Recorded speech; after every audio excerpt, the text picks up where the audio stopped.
Well, Food Allergy Awareness Week begins tomorrow, and according to the CDC, someone winds up in the emergency room every 3 minutes because of a bad reaction to something they ate. Dr. Purvi Parikh of the Allergy and Asthma Network joins us this morning with tips on how to stay safe when suffering from a food allergy. Welcome. Thank you for having me. So interesting. We were just talking about during the commercial break, food allergies can hit you really at any time in your life. Right. So some can occur in adulthood. Seafood is one of the most common. Fish and shellfish can come in adulthood. So many people think it's a pediatric disease, but unfortunately you can develop it at any time. Let's talk about some of the symptoms that you have allergies. So the most common symptom with food allergies, and 90% of the reaction, is some type of skin symptom. So that could be itching, rash, swelling, and it could be accompanied by vomiting, trouble breathing, loss of consciousness. So it could be from just a rash to something much more severe.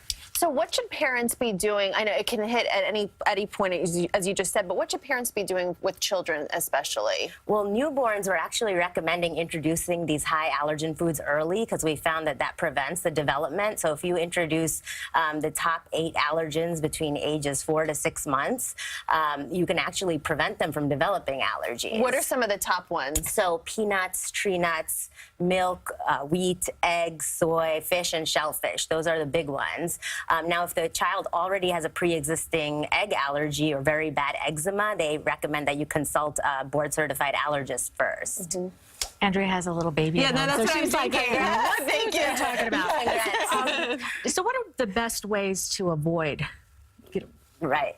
So the best ways to avoid, one is the early introduction. And then, you know, just different lifestyle changes can help you from preventing to develop allergies.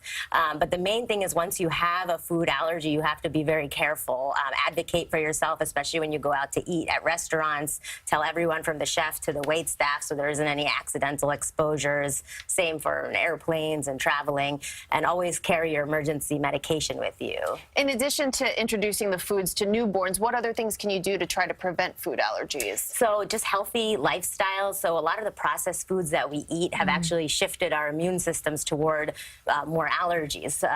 Not eating clean organic foods have caused us to not be exposed to the good bacteria that protect us from developing allergies.